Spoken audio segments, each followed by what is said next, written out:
ہندوستان اور عرب دنیا کے تعلقات میں ایک اہم سفارتی پیش رفت سامنے آ رہی ہے۔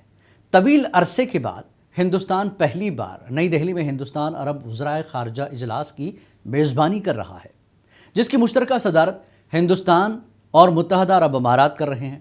تقریباً ایک دہائی کے وقفے کے بعد ہونے والا یہ اعلیٰ سطحی اجلاس تجارت، توانائی، علاقائی رابطے اور عوامی رابطہ سمیت کئی اہم شعبوں میں تعاون کو مزید وسعت دینے کے لیے منعقد کیا جا رہا ہے۔ اجلاس میں عرب کے رکن ممالک کے وزرائے خارجہ اور اعلیٰ حکام شرکت کر رہے ہیں۔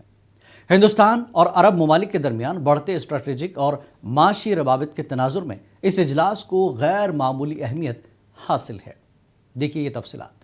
یہ تو سب سے بڑی بات ہے، یہ سیکنڈ سمٹ میں ہو گیا تھا انڈیا میں عرب سے، تو منسٹریل لیول بھی ہے۔ سب سے بات یہ ہے تو بالکل عرب ملک میں سب کو خوش مانگ رہے، انڈیا انویسٹمنٹ کرنا چاہتے، اور آج کل کا ہمارا عرب ملک میں انڈیا بائیلیٹرل ٹریڈ میں $300 بلین، اور ہم کو یہ ٹارگٹ میں $500 بلین کا، یہ تو بالکل دونوں بائیلیٹرل ٹریڈ ریلیشن بائی 2030، تو اس لیے ہم کو اسی میں کرنا چاہیے۔ انڈیا اور عرب ملک میں اس کو بالکل سپورٹ کرنا چاہتے، پوری کے لیے تو انویسٹمنٹ کے لیے، اکانومک بھی ہے، ٹریڈ کامرس بھی ہے، اور سیکیورٹی بھی ہے، کیونکہ آج کل کا یہ سیکیورٹی جو ویسٹ ایشیا میں اگر یوتھ ہے وہاں پر گاڈ فوربڈ کھل رہا تھا، تو انڈیا سب سے نمبر 1 سفر ہو رہا ہے، کیونکہ آپ کے فوڈ سیکیورٹی ہے، آئل سیکیورٹی اور انڈین ڈائسپورا۔ آپ سمجھ لیجیے عرب ملک میں ہمارے 10 ملین انڈین میں ہے، وہاں پر یہ 10 کروڑ کہہ رہے ہیں، 1 کروڑ 10 ملین تو 1 کروڑ انڈین وہاں پر عرب ملک میں، اور کم سے کم 140